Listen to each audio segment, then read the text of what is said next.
Hola, muy buenas tardes a todos. Este 2020, Innovación UANDES cumple 10 años y hemos querido seguir liderando y aportando a la sociedad en temas que son de interés y relevancia nacional. Hoy conversaremos de la innovación en el campo biomédico, específicamente el desarrollo de vacunas para el COVID-19. Actualmente en el mundo existen 51 vacunas potenciales, 13 de ellas en etapa final de ensayos clínicos. Según la Organización Mundial de la Salud, la OMS, 4 de ellas se están realizando en Chile con voluntarios, mientras que en 11 meses de pandemia ya se han reportado casi 70 millones de casos y 1,6 millones de fallecidos. Solamente en Estados Unidos, como dato, se registran más personas fallecidas que durante la Segunda Guerra Mundial.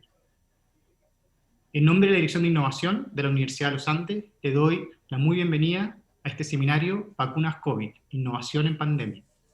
Aprovecho de saludar a nuestro rector de la Universidad de los Andes, a nuestros expositores y a todos quienes nos están viendo a través de MOL TV. Antes de empezar, quisiera dejar con ustedes al rector de la Universidad de los Andes, José Antonio Guzmán, quien nos dará unas palabras de bienvenida. Muchas gracias, Anil. La verdad que estamos muy satisfechos, muy contentos de poder ayudar en este seminario que es tan importante. Yo creo que está todo el mundo pendiente de este tema. Hay una pandemia sin precedentes y hay una ansiedad, por lo tanto, sin precedentes para poder salir de esta situación y tratar de volver a una relativa normalidad a la cual volveremos una vez que estas vacunas estén generalizadas.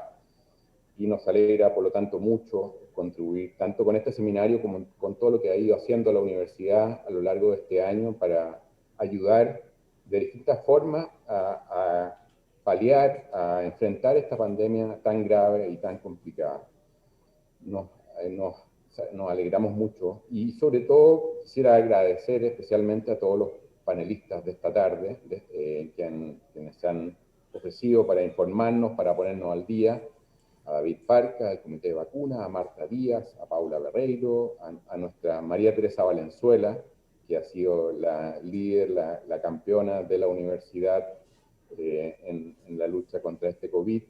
Y todos ellos nos darán una visión muy completa, muy panorámica, que nos ayudará a calmar la ansiedad. Uno tiene que pensar en esta pandemia y lógicamente hay muchas cosas que han sido motivo de sufrimiento, pero también hay muchas cosas que hemos aprendido en distintos niveles y tenemos que lamentar lo doloroso, especialmente la cantidad de personas que han fallecido por este motivo, pero también mirar al futuro con esperanza, porque yo estoy seguro que hemos aprendido en distintos niveles muchas cosas. Entonces los felicito a los organizadores, a los panelistas y a todos, y espero que este seminario sea muy interesante para todo el público. Muchas gracias. Muchas gracias, rector. Y solamente recordar a todos nuestros asistentes que pueden enviar sus preguntas por el chat para que las podamos hacer llegar a nuestros expositores.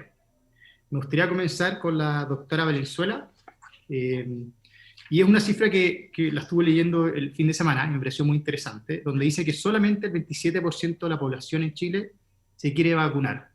Doctora Valenzuela, ¿a qué lo atribuye? Bueno, la principal razón es que es una vacuna nueva, desconocida obviamente por todo el mundo. Entonces, esta experiencia se tiene fundamentalmente cuando comienza el recorrido de su gran quehacer, que son las vacunas, que es la prevención, ¿no es cierto? Cuando recién inician este recorrido, se genera cierta resistencia a la vacuna, y esta experiencia, por ejemplo, pasó en nuestro propio país, que es bastante adherente a las vacunas, cuando se incorporó la vacuna contra el virus papiloma humano en Chile, esto el año 2014. Pero la cifra más alta que hubo de falta de adherencia o de rechazo a la vacuna fue solamente un 7%. Entonces, por lo tanto, lo importante es decir, sí, efectivamente existe una información, ¿no es cierto?, que se está dando a conocer, pero lo importante es que a través de la educación, de la información clara a la población, que se comprenda el significado de la prevención, sin lugar a dudas se va a ir generando confianza por parte de la población. Porque hay que recordar que las vacunas en el mundo han prevenido millones de muertes en niños y que por lo tanto es la herramienta, es la segunda herramienta más importante para la prevención de enfermedades inmunoprevenibles. En primer lugar, recordemos que fue el agua potable, ¿no es cierto? Pero las vacunas están a continuación.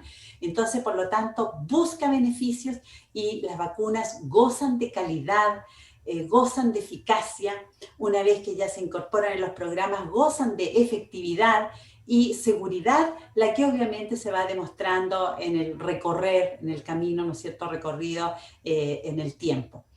Por lo tanto, lo fundamental acá es romper la desconfianza, acoger las dudas que tiene nuestra población respecto de por qué desconfía de estas vacunas, resolverlas con evidencia que llegue al corazón. O sea, aquí no hay una evidencia que sea del cerebro, no hay una evidencia que se palpe desde el punto de vista científico. Aquí tiene que haber una evidencia que realmente llegue al corazón y jamás descalificar a quienes realmente tienen dudas. Por el contrario, acogerlas y resolverlas. Muchas gracias, doctora Valenzuela. Quiero aprovechar de preguntarles también a Marta, gerente general de Pfizer, y a Paula Barreiro, la doctora Paula Barreiro, que es directora de Asuntos Médicos Regulatorios de Janssen para la América del Sur, que nos cuenten en palabras muy simples en qué se basa la tecnología detrás de cada una de sus vacunas. Si quieres partimos con Marta y después con Paula. Muchas gracias, Anil, por la invitación y por la pregunta. La vacuna de Pfizer está utilizando una plataforma de ARN mensajero, que es una plataforma muy novedosa. De hecho, no hay ninguna vacuna todavía que se haya desarrollado. Hacía mucho tiempo que estaba en investigación, pero es la primera vacuna que se consigue una aprobación con esa tecnología. Lo que hace esa tecnología, en palabras muy sencillas, es toma el ARN del virus que codifica la proteína que está en la superficie del virus, y ese ARN mensajero se inyecta en una nanopartícula lípida que se inyecta en el individuo. Entonces, ese ARN entra en la célula y utiliza la misma capacidad de la célula de generar proteínas, de producir proteínas, para producir la proteína Spike, que es la proteína que vemos en la misma corona, el que da nombre al coronavirus, esas coronas que están alrededor del virus. El cuerpo, cuando detecta esa proteína, genera una respuesta inmune. Entonces, lo que se está intentando es que el cuerpo aprenda de esa respuesta inmune y cuando estemos finalmente expuestos al virus en el futuro, ya tengamos la capacidad de reaccionar. Perfecto, Marta. O sea, es básicamente un recubrimiento, una especie de protección, que es esta capa lipídica, que permite que la molécula RNA no se degrade y entre al organismo, y una vez que entre ya en la célula, empieza a producir esta proteína Spike. Perfecto. Sí, o sea, lo que estás centrando es el código de esa proteína, la información para que la célula pueda producir una proteína, que es la proteína Spike, la proteína del virus, que es la que identifica al cuerpo como hay un virus, pero en realidad no hay virus, solo está la proteína. Perfecto. ¿Paula? Hola, Anil. Muchas gracias a la universidad por la invitación. En el caso de la vacuna de Janssen, es una vacuna que se llama de vector viral no replicante. ¿Qué significa eso? Significa que se utiliza un virus, que es un adenovirus, que se ha modificado genéticamente para que no se pueda reproducir y por ende no cause daño en la persona que lo recibe, y en ese adenovirus modificado se inyecta un pedacito también de la proteína S, ya en este caso no es un ARN, sino que es la proteína S del coronavirus. Ese adenovirus va a actuar como un carrier, como un transportador de la proteína S hacia el cuerpo, y el cuerpo va a generar dos tipos de inmunidad. Una inmunidad humoral, que se llama, que son anticuerpos, y una inmunidad celular, que son células llamadas linfocitos T, que también reconocen al virus, en el caso que la persona después tenga contacto con el mismo. Johnson & Johnson tiene dos plataformas, tiene una serie de vacunas en desarrollo, y todas tienen la misma base racional. Todas utilizan esta plataforma que se llama Ad26, para producir los adenovirus, y tiene otra plataforma que se llama PERC6, que es una línea celular para permitir la manufactura a gran escala. Perfecto, Paula. Para ponerlo también un poco en el contexto de nuestros auditores, podríamos decir que efectivamente estamos activando tanto al ejército como a la armada, estas dos respuestas para poder activar o combatir a este enemigo. Exacto, son dos tipos de respuesta inmune distintas, que cada una ejerce su función, se complementan. Me gustó el ejemplo del ejército porque creo que grafica muy bien cómo actúan. Algunos los niños le dicen los soldaditos a veces a estas células. Entonces, me parece que es un muy buen ejemplo. Gracias. Perfecto. David, sigo contigo. Agradecer obviamente tu participación. Sé que estás liderando la Comisión Asesora Ministerial del Ministerio de Ciencia. Según declaraciones del Ministro de Ciencia y Tecnología, ya se han asegurado 16 millones de dosis. La pregunta clave es suficiente? Anil, rector, muchas gracias por la invitación. La verdad es que las compras y las opciones de compra que ha hecho el Estado chileno por vacunas COVID es muy superior a ese número.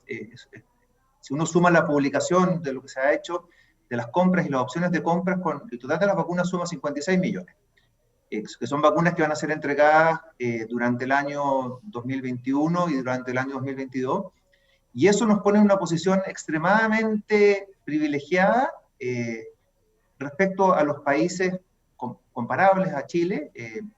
El número de dosis disponible para nuestra población, también en la fecha en que las dosis van a estar disponibles, que es básicamente pocas semanas después de que van a estar disponibles los principales en los países desarrollados. Chile tiene la opción de comprar las mejores vacunas del mundo, que van a haber sido previamente validadas por las instituciones sanitarias de los principales países del mundo, de Estados Unidos, de Japón, Europa, Inglaterra. Y además, en muchos de estos casos son vacunas que vamos a tener la opción de probar en nuestra población. Entonces, es un resultado extremadamente positivo, no solamente en el total de dosis, sino que en los otros aspectos que mencioné, y además del costo. Es un costo sumamente similar al que están pagando las principales potencias, los principales países del mundo, los países desarrollados, quienes en realidad financiaron en parte el desarrollo de las vacunas. O sea, en el fondo, gracias a ello, evidentemente tenemos vacunas, pero en términos más pragmáticos, el monto que los países desarrollados pagaron no es significativamente distinto al que estamos pagando nosotros. Tenemos un número de vacunas por habitante razonablemente similar al que tienen los países desarrollados, pagando un monto razonablemente similar en fecha y probado en nuestra población.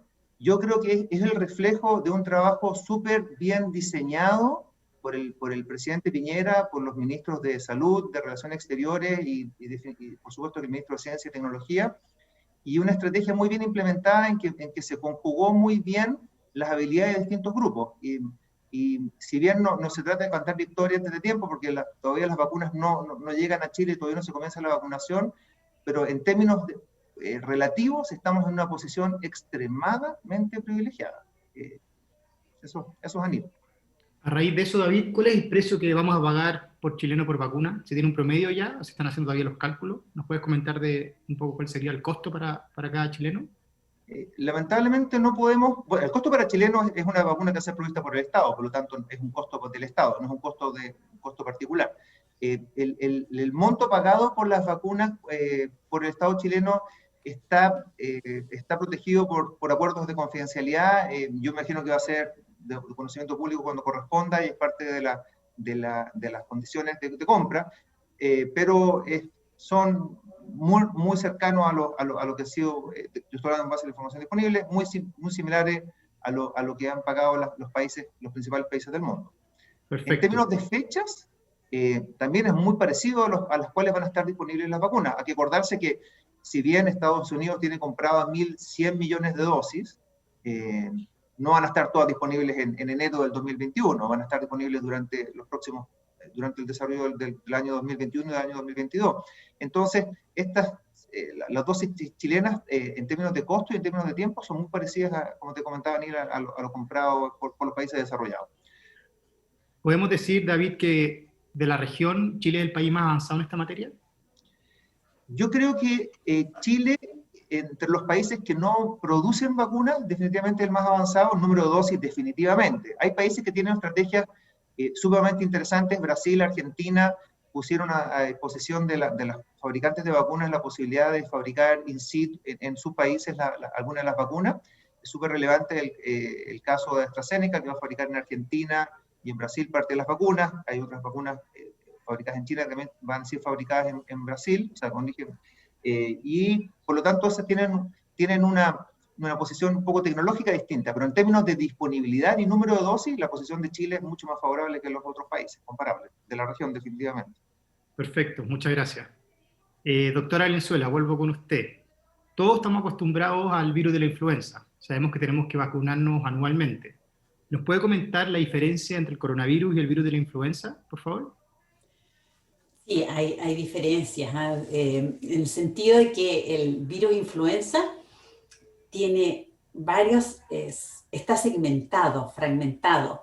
Entonces, por lo tanto, la probabilidad de que en realidad haya cambios de los antígenos del virus es bastante posible, y es por eso que claramente todos los años hay que pensar en una nueva vacuna, que no significa un cambio radical de una vacuna contra la influenza, porque son pequeños cambios, ¿ya? Pero se debe a esta característica del virus influenza que es segmentado. Entonces, ¿qué ocurre? Que ocurren estos drift, que se llaman, que son pequeños cambios antigénicos que conducen, digamos, a hacer cambios en las vacunas año a año. En cambio, cuando ocurre un shift, que significa un cambio total, o sea, una mutación total del virus influenza, obviamente que es el mayor riesgo de una pandemia producida por influenza, como lo que vivimos en el año 2009, ¿no es cierto?, con H1N1, y por lo tanto ahí no hay vacuna que resista porque no está preparado, digamos, el sistema para ello. En cambio, el coronavirus no tiene esta alta probabilidad de cambios, pero sin embargo hay variantes obviamente genéticas que son las que hay que estar haciendo vigilancia, y nuestro país, gracias realmente, país que tiene dentro del Instituto de Salud Pública desarrollado el subdepartamento de genética molecular, que lleva a cabo todos los estudios sobre las cepas que están circulando, y que por lo tanto puede dar la alerta, y además forma parte del sistema mundial de vigilancia, y que por lo tanto esta contribución, digamos, de la información a nivel mundial es la que va dando cuenta si hay mutaciones del virus. Pero la probabilidad, dado las características del virus coronavirus, la probabilidad de una mutación total es diferente a la del virus influenza. Perfecto, gracias, doctora Valenzuela. Marta, Paula, preguntas que son a lo mejor un poco más técnicas, pero que todo el mundo nos hacemos. Un poco, si pueden comentar los efectos adversos que podría tener cada una de las vacunas según los estudios que se han realizado a la fecha. Y la pregunta clave, ¿cuándo se podrán adquirir en Chile? Si quieres, parto ahora con Paula primero, después con Marta.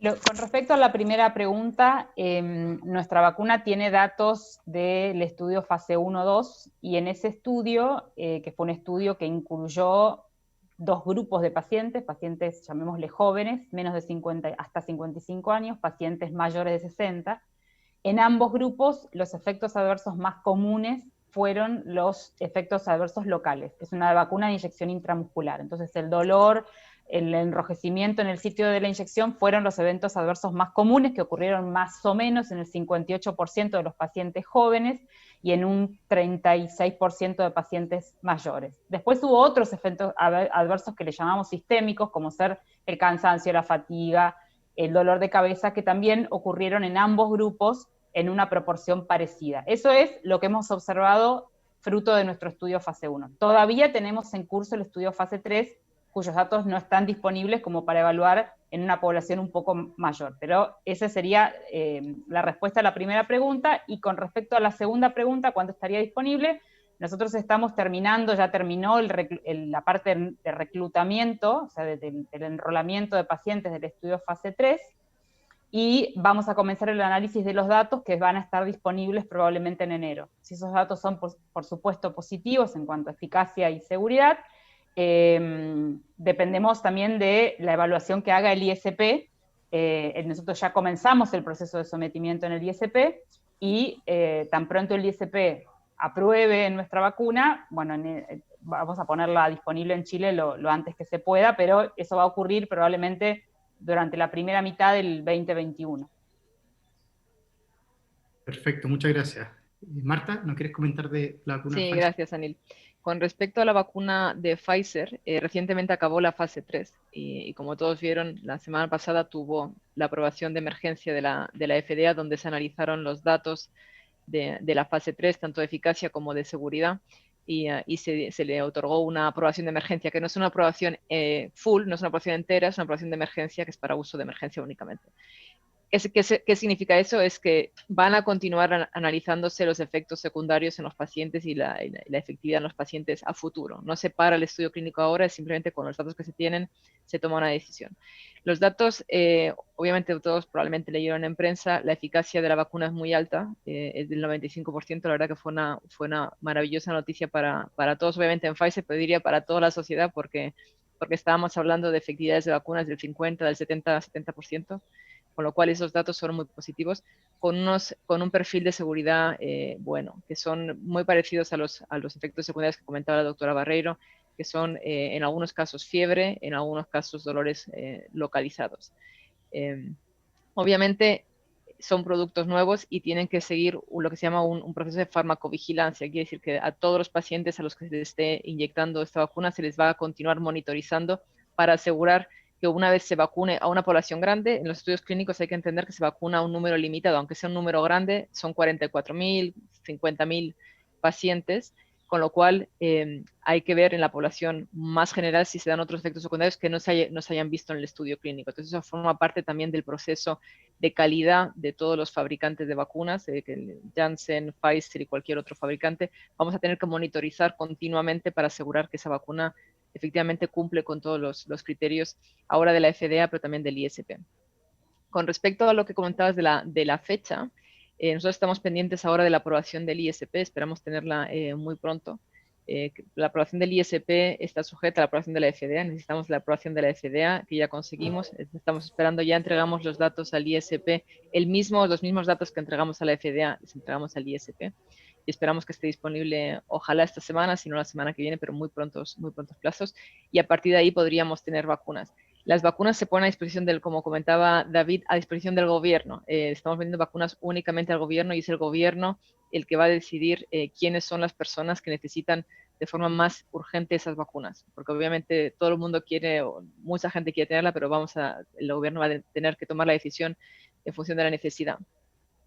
Perfecto. Aprovecho que estás en cámara para preguntarte con respecto a la distribución de las vacunas. Hemos escuchado durante los últimos meses la gente que no está a lo mejor metida en el mundo del laboratorio empezó a hablar de hielo seco, de menos 80 grados, refrigeradores, ultracongeladores.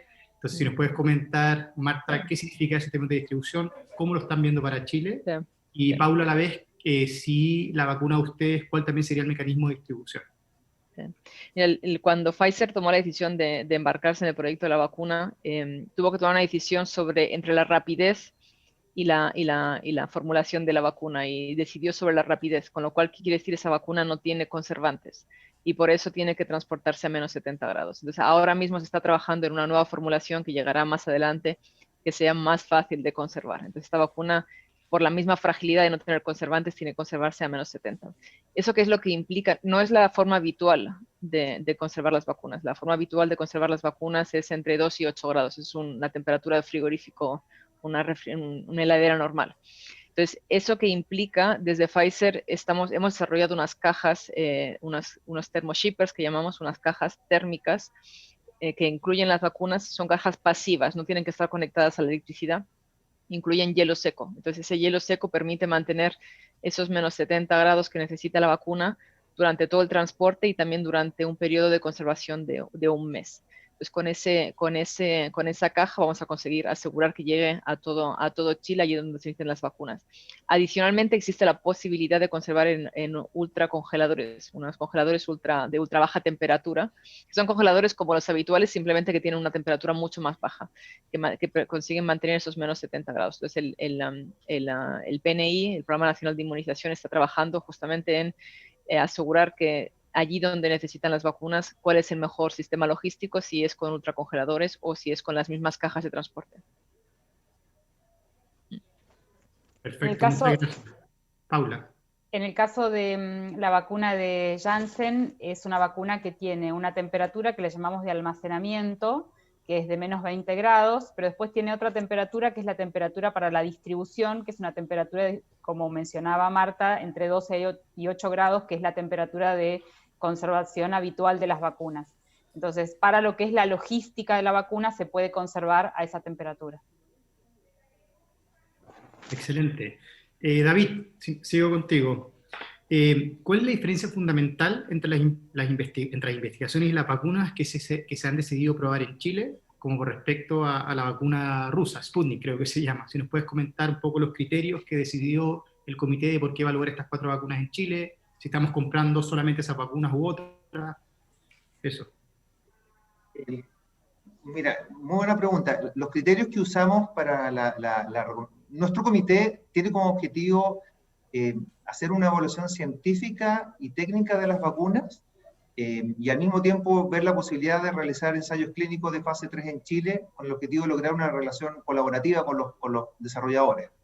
Y los criterios usados son eminentemente científicos, técnicos, en algunos casos de logística y costo, pero principalmente científicos basados en la información publicada y disponible en revistas científicas y validada por pares científicos. Es más bien información dura, validada en términos de los aspectos críticos de las vacunas, como mencionaban Paula y Marta, de seguridad, eficacia.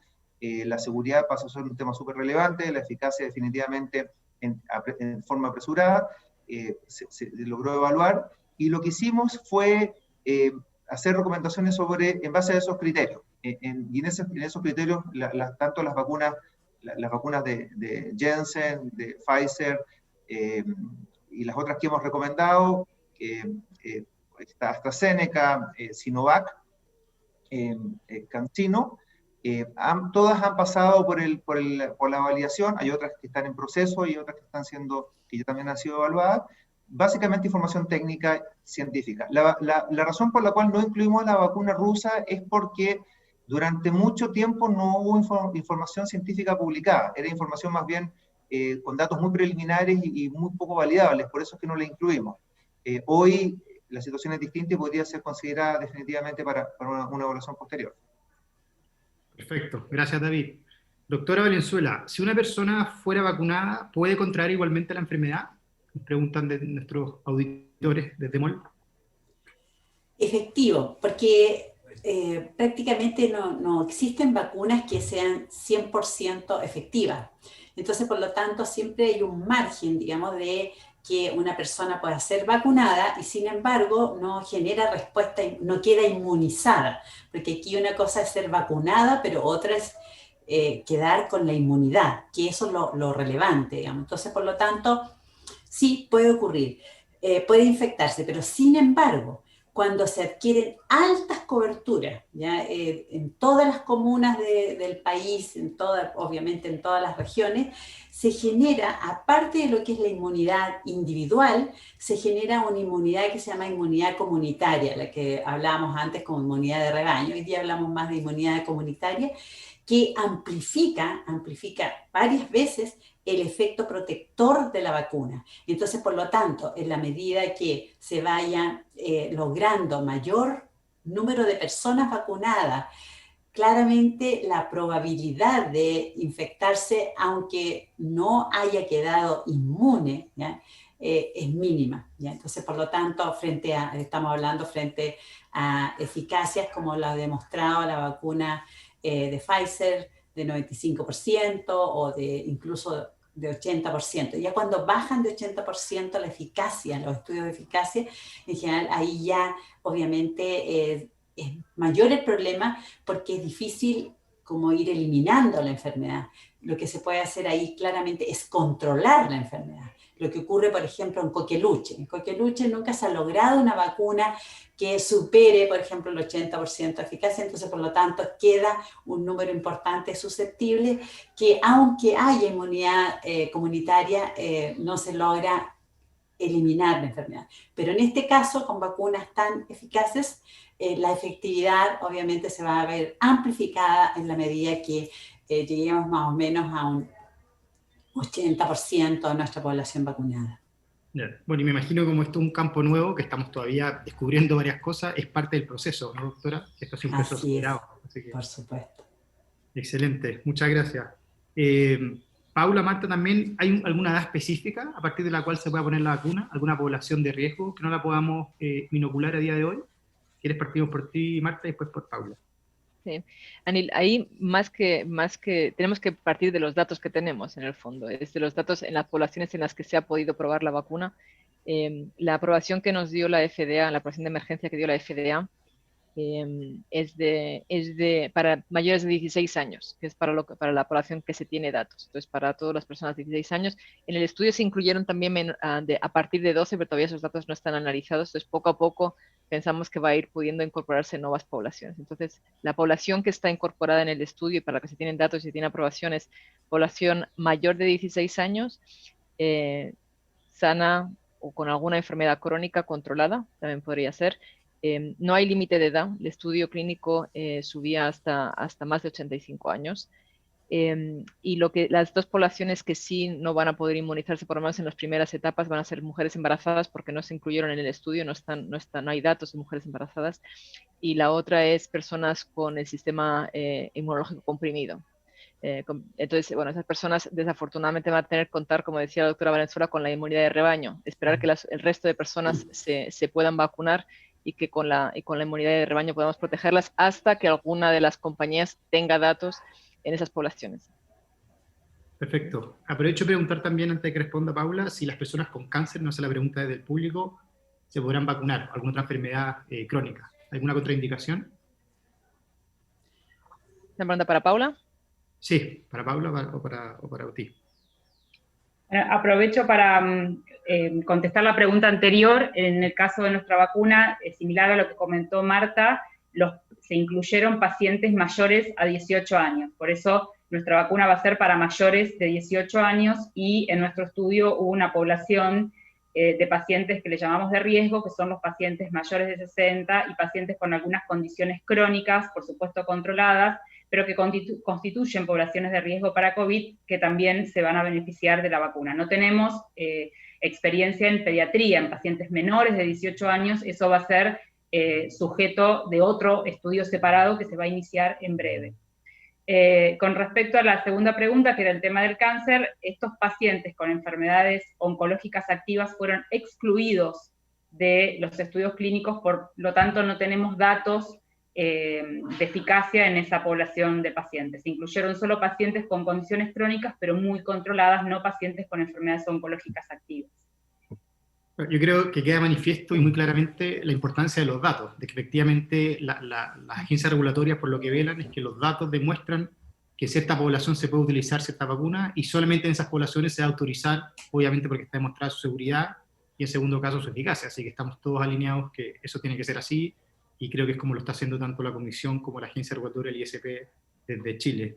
David, ¿esta vacuna sería la base para atacar futuros virus de la familia del SARS? ¿O habría que desarrollar una nueva? Un poco en relación a lo que comentaba la doctora Valenzuela anteriormente, de distintas mutaciones o enfermedades. Yo creo que las plataformas, o sea, la COVID nos ha enseñado que se puede redefinir la manera en cómo enfrentar el desarrollo acelerado frente a nuevas variantes o nuevas enfermedades.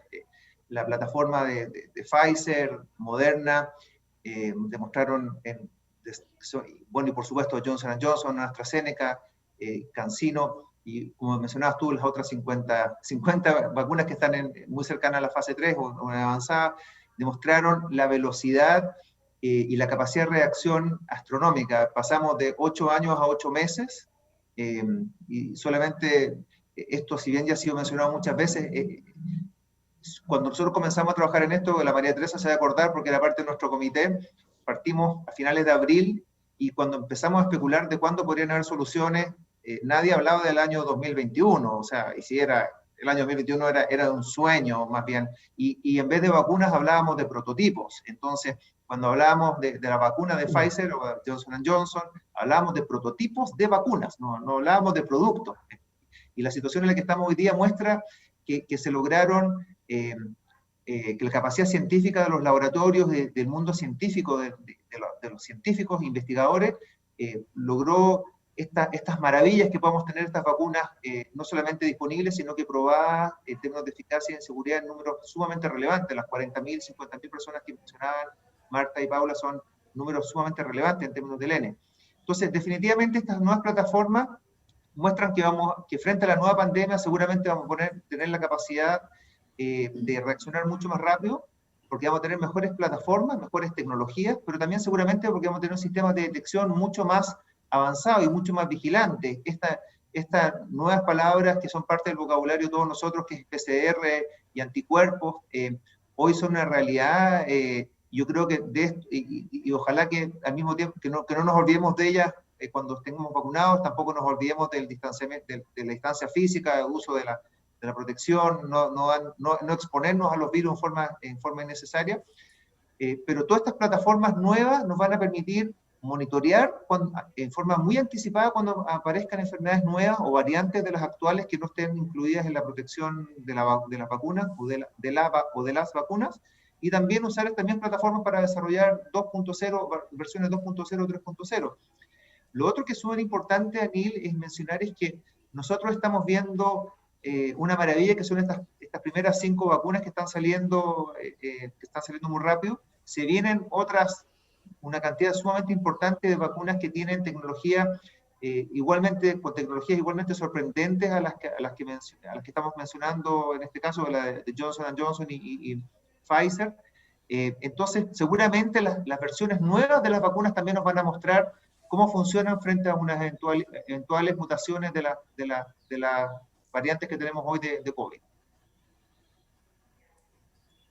Perfecto, gracias David.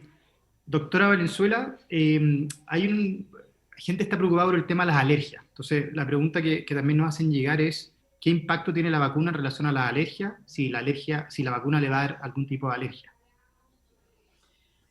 Bueno, eso se va a saber en el transcurso del uso de la vacuna, porque Marta lo señalaba muy bien, Marta o Paula, que todos estos estudios, digamos que clínicos, fase 1, fase 2, fase 3, apuntan justamente a ver la seguridad de estas vacunas y qué eventos adversos se generan o se producen a raíz de ser vacunado. Fundamentalmente el 3, porque la fase 3, porque obviamente involucra un número mayor de personas que son vacunadas y además son estudios extraordinariamente rigurosos porque solamente se pueden realizar a través de ensayos clínicos randomizados, doble ciego. Entonces, por lo tanto, son extraordinariamente estrictos y se puede observar si aparece eventos adversos, y obviamente son eventos adversos que hay que considerar para saber la magnitud de ese evento adverso. Si es un evento adverso serio, ¿ya? Severo, claramente, digamos, en ese caso pasa a ser una contraindicación.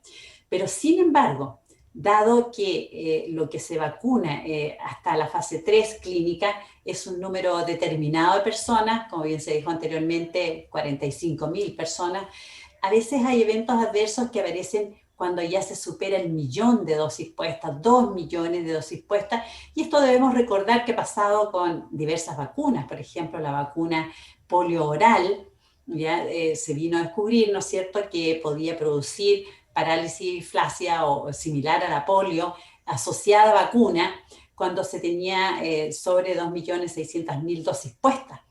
Entonces, por lo tanto, ¿qué es lo que importa de aquí en adelante? Es la farmacovigilancia.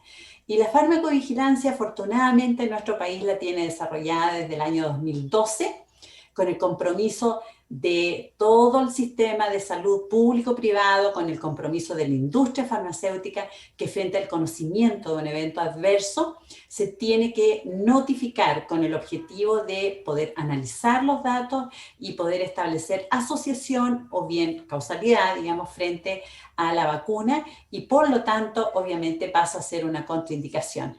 Entonces, en este caso específico ya se supo, ¿no es cierto?, que se producían cuadros alérgicos severos frente a 2 personas vacunadas con la vacuna Pfizer y por lo tanto pasa a ser una contraindicación la vacuna frente a las personas que tengan el antecedente de haber presentado una anafilaxia o que dependan de andar con la epinefrina, ¿no es cierto?, bajo el brazo para evitar o para manejar una situación como esa. Por si acaso. Sí. Por si acaso. Paula, Marta, ¿nos pueden comentar si hay que tener algún cuidado especial después de la inoculación? Es decir, después justo de vacunarnos, ¿hay que tener alguna medida preventiva especial justo después, los días posteriores o las horas posteriores? No, en el caso de la de Pfizer no, simplemente lo mismo que tendríamos en cualquier otra vacuna. Cuando nos vacunamos contra la influenza nos dan siempre un folletito, no sé si te has vacunado alguna vez, Daniel, contra la influenza, te dan un folletito donde te muestran cuáles son los posibles efectos adversos, fiebre, dolor muscular, etcétera, y te dan algunas recomendaciones de cómo gestionarlos. Aquí va a ser muy parecido. Yo creo que la gran diferencia es, como comentaba la doctora Valenzuela, la gran importancia, siempre todos los medicamentos, la farmacovigilancia es de suma importancia, pero más aún en un producto tan nuevo como estas vacunas. Entonces aquí, obviamente, cualquier efecto adverso que no esté ya reportado, sería muy bueno que la población obviamente lo reportara para poder continuar monitorizando la seguridad de las vacunas. Pero aparte de eso, no hay ninguna precaución específica para tener. Perfecto. Paula, ¿algo que agregar? No, en el caso de la vacuna de Janssen es similar, no hay ninguna precaución específica. Sí, quisiera recalcar lo que Marta mencionó, que las personas que reciban la vacuna reporten cualquier situación que les resulte, digamos, rara o no esperada, porque la farmacovigilancia es de suma importancia en estos casos. Perfecto, gracias. Tengo una última pregunta antes de entrar el bloque de ciencia e innovación específicamente, y esta es para David. David, ¿qué estrategia se está pensando para vacunar a todos los chilenos? Y nos pregunta también María José Balbuena, ¿qué porcentaje de la población debería vacunarse para generar una inmunidad masiva en Chile? La definición del número de personas a vacunar y las prioridades la determina el CABEI, y lo que han determinado hasta ahora es que el grupo prioritario son las personas que están, las personas del sistema de salud, las personas que están en la primera línea de servicios, choferes, por ejemplo, la gente con alguna enfermedad de base, en el caso que las vacunas tengan indicación para ella, y las personas, los adultos mayores. Ese grupo, las prioridades ya están definidas, están preacordadas, y diría que eso está bastante resuelto y más o menos son las mismas definiciones que han adoptado casi todos los países que han publicado cuáles son las prioridades de vacunación. Anil, no tomé nota de la segunda pregunta, perdón. Sí, María José Balbuena preguntaba qué porcentaje de la población debería vacunarse para generar una inmunidad masiva en Chile. Eso es súper crítico, como mencionaba María Teresa, ojalá el 80%. ¿Por qué? Porque la vacunación de masa, básicamente lo que permite es que las personas, que se produzca como una coraza, imagínate, como una protección externa frente a la sociedad, y cuando alguien se enferma, no va a ser capaz de contagiar va a poder contagiar a muy poquitas personas, que van a ser el 20% restante a ser vacunadas. Por eso es que es muy importante frente a la decisión de si yo me vacuno o no, no solamente si es que yo me protejo pensando en mí, sino que también en las personas con las que yo vivo, en mis padres, en las personas con las que yo trabajo, mis hijos, entendiendo que la vacuna es importante para mí como individuo, para nosotros como individuos, pero también como sociedad. Es súper importante lograr la inmunidad de masa, ojalá el 80% lo más rápido posible. Por supuesto que va a depender mucho de la fecha en que las vacunas estén disponibles, y la velocidad de vacunación, pero ojalá entendamos todos, y aquí es responsabilidad de todos nosotros educarnos y educar a los otros, que las vacunas son extremadamente seguras. Llevamos 70 años de investigación en vacunas, los efectos secundarios de las vacunas están sumamente descritos, y como mencionaba, me parece que Marta, hay información dura disponible respecto a cuáles han sido los efectos secundarios de las vacunas que se han producido, y hasta ahora los efectos secundarios que se han producido son extremadamente bajos. Por lo tanto, la decisión de vacunación o no tiene que considerar esos elementos también. Si bien puede haber una duda respecto a si es que es bueno o no vacunarse, por esta posibilidad de los efectos secundarios, la pregunta más importante es ¿cuál es el riesgo que tomo si no me vacuno? ¿Cuál es el riesgo que toma mi familia completa, las personas mayores en particular, o las personas con inmunosupresión, si yo no me vacuno? ¿A qué las expongo a ellas? Perfecto. Gracias, David. Creo que tocaste un tema fundamental, que creo que es el último bloque de ciencia e innovación, que tiene que ver con la educación también. Hemos visto a lo largo del tiempo que las vacunas se demoran en varios años de ser desarrolladas, y como comentaste tú, pasamos de 8 años a 8 meses para el desarrollo de esta vacuna del COVID. ¿Eso quiere decir que las vacunas son más vulnerables? ¿Se hicieron menos pruebas? Si pueden comentar un poco esto, este es un bloque un poco más abierto, así que Marta, Paula, María Teresa y David, invitados a que puedan contestar. Pero está este temor, ¿verdad? La población, de que uno piensa que como se demoró menos, no va a ser tan efectiva, puede ser insegura. Un poco también cuáles son las lecciones que hemos aprendido de cómo poder desarrollar una vacuna en tan corto tiempo. La colaboración público-privada me imagino que es importante, en el caso de Pfizer con esta empresa biotecnológica donde partió la investigación. Si nos pueden comentar un poco de esto y cómo lo ven hacia el futuro también, cuáles son las lecciones que queremos aprender de este proceso durante estos 8 o 9 meses que llevamos de desarrollo de vacuna, que se pueden aplicar obviamente al campo biomédico. Si hay algún voluntario que se quiera ofrecer, puede partir con la respuesta. ¿Quieren? Yo puedo comenzar. En este contexto de pandemia, las compañías hemos desarrollado las vacunas, como tú has mencionado, en un tiempo récord, más acortado que lo habitual, pero eso no significa que se hayan saltado etapas del programa de desarrollo clínico. Y acá tanto Pfizer como Johnson & Johnson firmaron, y otras compañías firmaron un acuerdo que fue público en el mes de septiembre, que justamente hacía foco en adherir a los más altos estándares de calidad científica y ética. O sea, lo que se hizo en este contexto para acelerar fue muchos procesos que normalmente se hacen de manera secuencial, hacerlos de manera paralela, o sea, al mismo tiempo, pero no se saltaron etapas. Se hizo la fase preclínica, que son los estudios en animales, se hicieron la fase 1, que se combinó fase 1, 2 en un mismo estudio, y se hizo la fase 3. O sea, todas las fases que normalmente atraviesa cualquier vacuna se han completado. También es destacable el N, la cantidad de pacientes que se han enrolado. Si uno mira otras vacunas del pasado, han sido aprobadas con números como, por ejemplo, 5.000 pacientes en el estudio. Acá estamos hablando de estudios que tienen más de 40.000 pacientes. Entonces, se ha buscado contar con la evidencia para brindarle a la población una vacuna que sea segura y eficaz.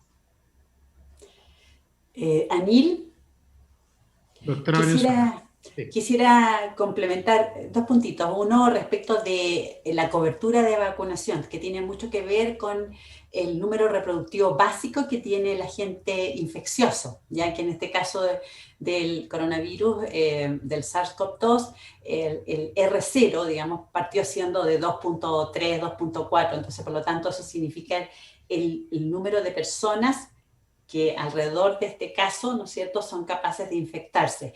Después pasamos a llamarlo R efectivo, porque ya obviamente es difícil identificar el caso índice y todos los contactos alrededor que están siendo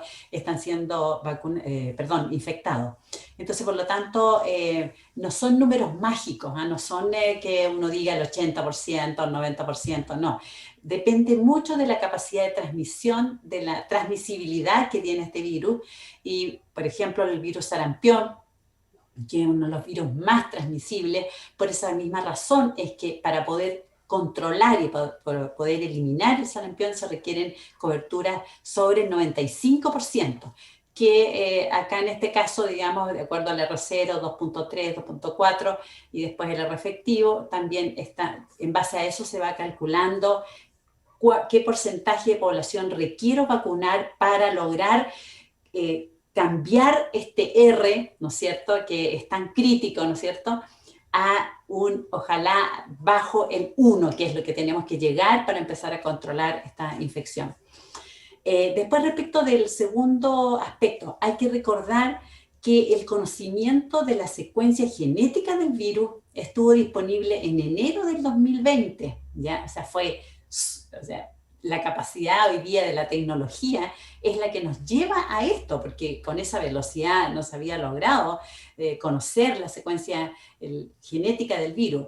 Después, posteriormente, rápidamente se llega a saber que se identificó precozmente que la proteína S de la espiga del virus era un excelente target para generar la inmunidad contra ella, ¿ya? Entonces, y se aprovecha, por otra parte, todo el know-how que existía en la parte preclínica con los intentos de producción de vacunas contra el SARS-CoV-1, contra el MERS, contra el virus Zika, ¿no es cierto? Entonces, todo ese conocimiento se aprovechó en forma muy importante frente a la generación de esta vacuna contra el SARS-CoV-2.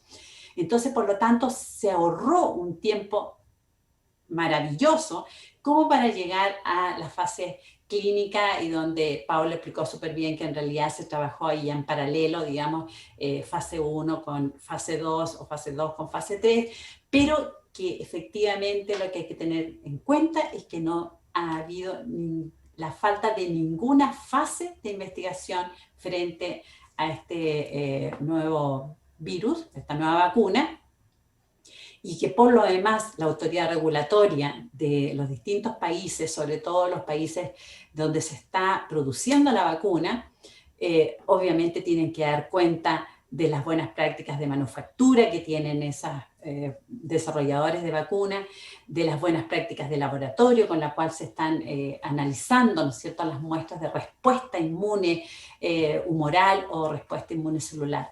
Entonces, por lo tanto, en ese sentido, hay que explicarlo obviamente en fácil a la población para que se entienda que se ganó un tiempo muy importante con todo lo que señalaba anteriormente. Yo creo que eso es fundamental, doctora Valenzuela. Un objetivo de este seminario, efectivamente, explicar, un poco educarnos entre todos. Efectivamente, se han cumplido todos los pasos necesarios para poder llevar a cabo esta vacuna y que se pierda un poco ese temor nuevamente a través de la educación. Anoté acá un par de cosas que David y Marta pueden seguramente agregar. Anoté a lo mejor menor burocracia, mayor aceleración de los procesos a nivel regulatorio, la gran cantidad de voluntarios que comentó Paula, el avance tecnológico, lo que tiene que ver con la secuenciación del genoma, que lo comentó la doctora Valenzuela, y también muy importante, algo que nos interesa de la Universidad de los Andes, la importancia de la ciencia. Se ha visto, yo creo, reflejada sobre todo en la pandemia, de cómo los científicos han ido aportando tanto a nivel diagnóstico para generar los kits, como ahora con las vacunas, y cómo la sociedad vuelve un poco a reencantarse con la ciencia. Ojalá que esto no se pierda a medida que nos vacunemos, que para nosotros es fundamental también como científicos y como gestores de tecnología, de que la ciencia siga siendo un pilar en la sociedad del nuevo siglo. Marta, no sé si quieres comentar un poco el caso que tuvo Pfizer con la empresa la cual empezaron a trabajar en conjunto y cómo fue ese proceso. Sí, muy buena pregunta. De hecho, no sé si veis detrás que tengo un logo de Science Will Win, absolutamente alineado con lo que decía Sanil, porque definitivamente yo creo que una de las cosas importantes de esta pandemia es que ha puesto a la ciencia en el centro y todas las personas, incluso aquellas personas que no se dedican a la ciencia, no están cerca de la ciencia, se han interesado por la ciencia. Saben ahora qué es un estudio clínico, qué significa la seguridad, la eficacia. Yo creo que eso es importante, darle a la ciencia el lugar que se merece. Entonces, unas cosas que comentaba la doctora Valenzuela, que yo creo que es importante, en la aceleración de estas vacunas, ¿por qué se consiguió hacer tan rápido? Además de hacerse en paralelo, además de reducir la burocracia, se consiguió porque había habido mucha investigación anteriormente. O sea, las plataformas no eran plataformas que se inventaron en enero, llevaban muchos años en estudio. De hecho, en particular la plataforma de Pfizer y lo mismo para el resto de productores, el resto de vacunas, llevan muchos años estudiando esa misma plataforma para otro tipo de virus. De hecho, en el caso de Pfizer-BioNTech, se llevaba tiempo estudiando en la plataforma de ARN mensajero para el virus de la influenza. Entonces, todo ese conocimiento no vino desde nuevo. Empezó con la secuenciación del virus del COVID. Se empezó a pensar, bueno, podemos utilizar todo ese conocimiento que ya venimos trayendo históricamente para acelerar la creación de una nueva vacuna.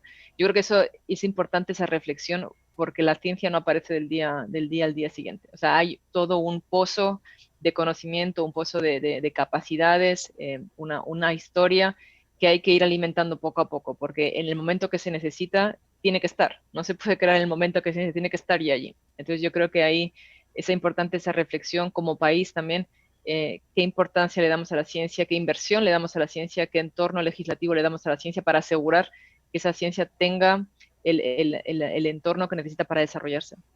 Sí, dentro del modelo de triple hélice está claramente la academia, el Estado y la industria. No sé ahí, David, si nos puedes comentar con respecto a políticas públicas, esta red de laboratorios que también la doctora Valenzuela ayudó a formar a nivel nacional, por lo menos, que imagino que se ha replicado en distintos países, y cómo esto aceleró no solamente la validación de la vacuna, sino también los test diagnósticos. En nuestro caso ha sido muy importante la colaboración de la comunidad científica, por supuesto que en lo que nos corresponde a nosotros, que fue la evaluación científica de las vacunas, pero también la creación de un consorcio de universidades que ha estado a cargo de las pruebas clínicas de las vacunas en Chile. Se están realizando, como ya es conocido, las pruebas de 4 vacunas en nuestro país, con un reclutamiento bastante exitoso hasta ahora. Ya se están comenzando las inoculaciones. Se creó este consorcio formado por las principales universidades del país, una instancia extremadamente colaborativa, y de poner la ciencia de una manera extremadamente explícita al servicio del país, en que, nuevamente, tener información, realizar los ensayos clínicos en Chile tenía la posibilidad de acercarnos más a los laboratorios para tener mejores condiciones preferentes para la adquisición de las vacunas en términos de fechas, en términos de condiciones de logística, de precio, pero también para entender cómo estaban funcionando, cómo van a funcionar, cuál va a ser el desempeño de las vacunas en nuestra población en términos de seguridad y eficacia, y por supuesto también para contribuir a la ciencia de las vacunas, ser parte de estos 50.000 o 40.000 personas que participan en cada uno de los estudios. Y en ese contexto, te diría que la relación entre la academia, las academias, las universidades chilenas, ha sido extremadamente colaborativa, y realmente se ha puesto a disposición recursos sumamente importantes en una instancia muy colaborativa con el Estado y por supuesto con los laboratorios. Perfecto, muchas gracias. Bueno, uno de los aprendizajes que tomamos nosotros también como Dirección de Innovación es que efectivamente estas capacidades queden instaladas en la región. Efectivamente quedó claro para el país poder tener las capacidades de generar vacunas. Creo que hay un par de iniciativas que se están volviendo a levantar y a gestar, como en su minuto tuvo el ISP la capacidad de generar vacunas, así que esperemos que se puedan reactivar. Ya para terminar, comentarios finales, nos quedan un par de minutos, así que lo dejo abierto por si alguien quiere dar un mensaje final de lo que ha sido este proceso, de lo que esperan para adelante, que esperemos que sea un muy buen 2021, así que lo dejo abierto por si alguien quiere despedir o algún comentario final. Yo quisiera hacer un reconocimiento a todo el personal de salud que ha estado en la primera línea, digamos, ahí luchando con la vida de las personas para mantener la vida. Creo que la verdad es que es maravilloso cómo se logró en nuestro país la unión público-privada de un sistema, ver un solo sistema de salud en torno a salvar la vida de las personas. Un gran reconocimiento, también un gran reconocimiento obviamente a nuestras autoridades de salud, a nuestro ministro de Ciencia, el cual trabajó arduamente para poner a disposición primero este tema de los estudios clínicos y también el hecho de que las universidades se hubiesen comprometido con poner a disposición sus laboratorios que disponían de equipos de PCR para poder contribuir, digamos, en poder hacer el testeo, ¿no es cierto?, que es algo esencial dentro del control de esta enfermedad. Así que, por lo tanto, la verdad es que los reconocimientos son muchos, pero en especial yo creo que el esfuerzo que se ha hecho ha sido maravilloso, ver la unión público-privado, ver cómo las universidades se pusieron a disposición totalmente de este control de la pandemia. Perfecto, gracias doctora Valenzuela. Ya finalmente quisiera despedirlos, agradecerle a todos los panelistas por su participación, al rector de la Universidad de los Andes también por habernos acompañado en las paradas de bienvenida. Así que nada, dejarlo invitado a los futuros diálogos por Chile que tiene la Universidad de los Andes y muchas gracias por la atención y colaboración de todos. Que estén muy bien. Gracias.